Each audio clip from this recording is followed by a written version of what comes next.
Oui, bonjour et bienvenue à Saint-Antonin. Daniel Van Boxem, adjoint au maire.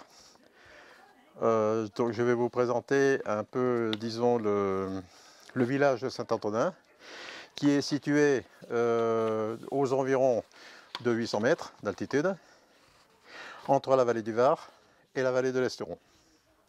Alors nous allons aller visiter, disons, les entreprises, parce que bon, ici c'est en règle générale une terre agricole.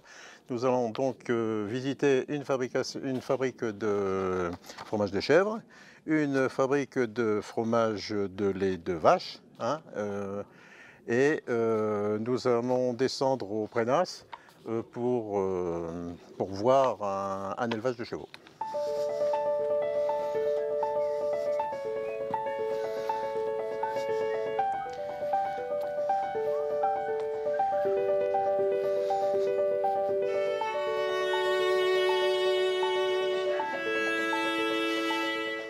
Nous sommes sur la place du village ici. Place Georges Beffray, qui était maire de 1983 à 1987. Il était remplacé par son fils, Christian Meffray, qui est maire actuel.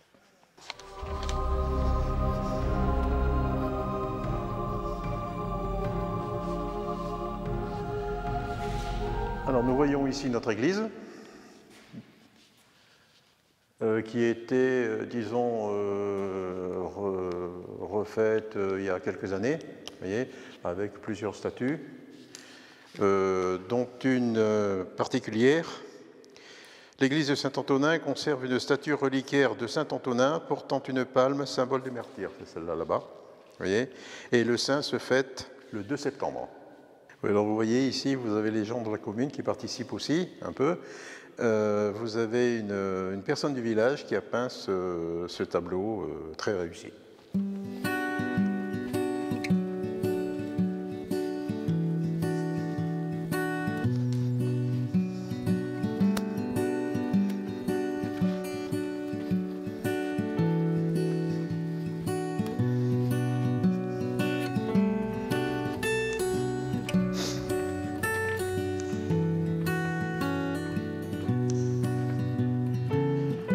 Donc nous sommes ici sur le haut du village, où nous pouvons voir les villages de La Penne, Saint-Pierre, La Rochette, Rourebelle et Ascos. Alors quand on arrive sur le haut du village, au cimetière, on arrive sur deux tables d'orientation. Une sur les montagnes du Chéron et l'autre sur la vallée du Var.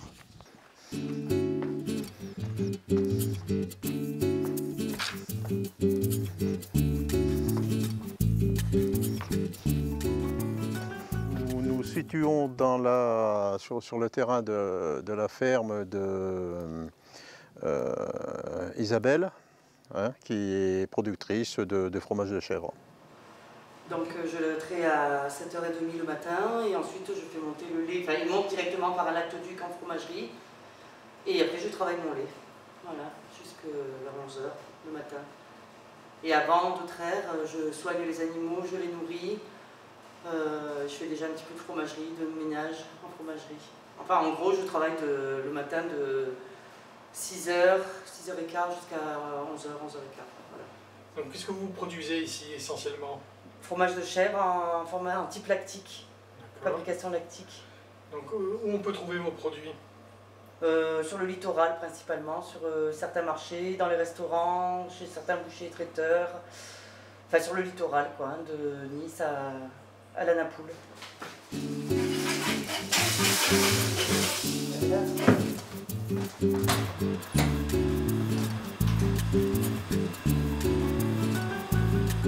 Bonjour.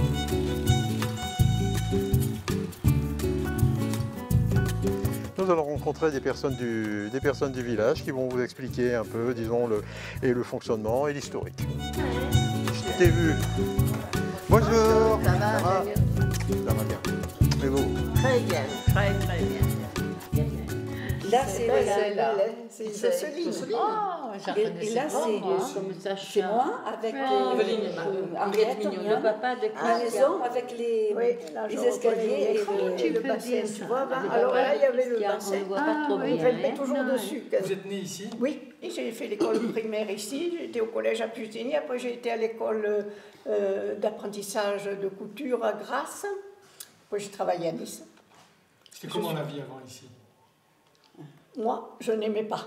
Il y avait l'eau, il n'y avait pas d'eau, on était gamine, alors on descendait en bas, tout à fait à la Gorgelette, avec des bouteilles, un petit arrosoir. Pour nous, les enfants, c'était amusant, hein, mais pour les grands, non, parce qu'il n'y avait pas d'eau. Alors moi, pour faire le ménage, c'était embêtant. Il ne faut pas y penser, parce que j'avais hâte de partir. Hein. D'abord, je n'aimais pas la campagne, les fleurs, c'est tout. Les gens travaillaient beaucoup dans les champs à l'époque. Voilà, oui. D'ailleurs, ils vivaient de ce qu'ils récoltaient. Ils avaient des lentilles, des petits pois, des pois chiches, des pommes de terre, carottes, les haricots. Ils faisaient du blé. Oui, il y avait le blé, ils faisaient la farine, hein. Il y avait le moulin. Je ne sais pas si vous l'avez vu, au Pali. Maintenant, c'est un petit restaurant. C'était le moulin à farine. Moi, j'ai connu ça. Oui. Puis ils faisaient leur pain aussi. Ça, je me rappelle. Moi, j'étais gamine pendant la guerre. Je n'ai pas souffert de la faim. Je n'avais jamais fait. Mais maintenant, je me suis rattrapée. Et vous, madame, il y avait un restaurant à l'époque, les Raviolis de Maria, que tout le monde connaît. Oui. Expliquez-nous un petit peu, c'était qui par rapport à vous? C'était ma tante, la sœur de mon père, hein, et c'était la doyenne de notre famille, la famille Augier. Ma sœur, elle est là, hein, elle peut en parler aussi. Et donc, elle faisait de très très bons raviolis. Elle était connue, c'est un peu la mère Barral des Alpes-Maritimes, de l'arrière-pays niçois. Ouais. Et c'était les raviolis, le gigot, le lapin, voilà.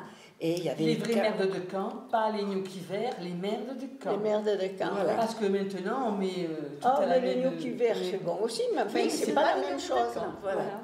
Et donc, elle était connue dans toutes les Alpes-Maritimes, dans le Var, parce qu'il y avait même des cars qui venaient ici.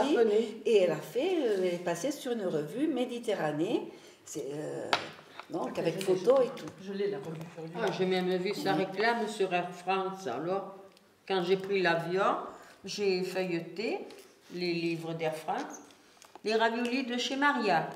Mon mari travaillait dans un laboratoire de recherche scientifique à Villefranche. Il venait un chercheur de Washington, Stanley, et il nous a écrit, il nous a dédicacé son livre, parce qu'il venait voir les sables de Saint-Antonin et les grès d'Anote. Et quand il arrivait à l'aéroport, il téléphonait de suite à Maria, parce qu'on avait amené un jour. Non, je crois qu'il avait amené des étudiants, oui. Il téléphonait à Maria pour avoir ses raviolis et venir manger là. Oui. Il en a parlé, il l'a mis sur son livre d'ailleurs. Mais pendant des années, nous avons eu une école de géologie de Paris avec des étudiants qui venaient en pension. Et certains ont fait leur thèse sur Saint-Antonin. Oui. Il y a eu aussi une équipe des États-Unis qui est venue, parce que ces terres blanches, ces grès, elles sont très connues. Et il y a même des pierres volcaniques sur Saint-Antonin. Oui. La particularité, elle est surtout parce qu'il y a des géologues qui sont très intéressés. Ils arrivent de pas mal de pays, ils viennent de... Bon, on a eu de la France, un institut parisien. Après, on a eu des Écossais, on a eu des Américains. Ils sont venus faire des thèses. Ils en ont présenté 3 de thèses. Mais après, vous dire exactement, il y a un peu des vestiges de volcans, et j'en sais pas plus. Vous êtes la doyenne du village? À la doyenne. Sans indiscrétion, vous avez quel âge? Quel âge vous avez? 95 bientôt, en octobre. Vous êtes toujours en forme? Je fais ce que je peux. Je suis né ici. Expliquez-nous un petit peu, c'était comment la vie avant? Oh, on était bien, hein? On mangeait à notre faim. Et après, tout le monde avait des jardins et des bêtes, des vaches, des chèvres, des moutons. Vous êtes heureuse de vivre ici? Oui, mais je suis allée travailler à Nice, tout ça aussi. Après la guerre, on en avait ras-le-bol. Votre papa, donc, était maire du village? Maire du village, il restait là-haut, au plus haut du village. Moi, j'habite à côté. Grâce à lui, l'eau est arrivée dans le village. Ah ouais. Je vais maintenant vous présenter l'exploitation de monsieur et madame Gasto qui font un fromage de vache.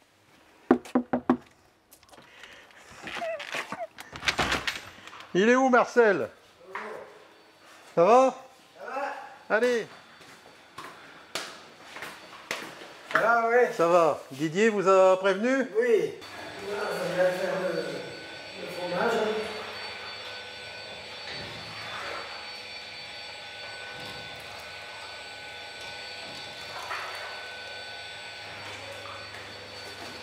Après, là, ce soir du dimoule, on le passe là. Ça, c'est la production de hier. Là, c'est l'affinage.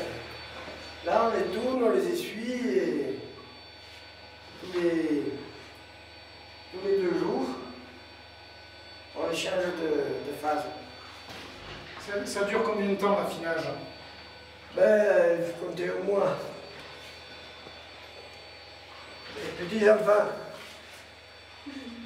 Vous êtes content que vos petits-enfants prennent la suite un jour ou l'autre, peut-être? Qui reprennent l'exploitation, c'est vraiment un plaisir. Parce que j'ai commencé, j'avais rien. C'est moi qui ai créé l'exploitation. Et je suis content que ça reprenne. Ça vous plaît, vous, les enfants? Moi, je suis passionné par ça et cette année, je rentre en école d'agriculture pendant 3 ans, bac pro.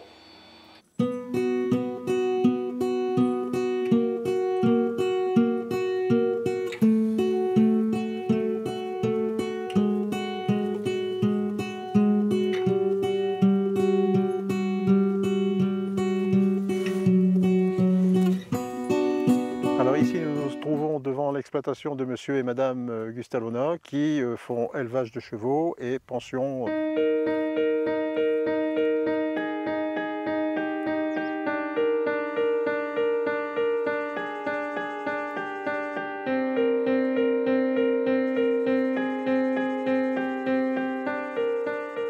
Alors en conclusion, j'espère que tout ce que nous avons pu voir au niveau paysage et au niveau exploitation de notre région, de Saint-Antonin en particulier, vous donnera envie de venir y jeter un petit coup d'œil.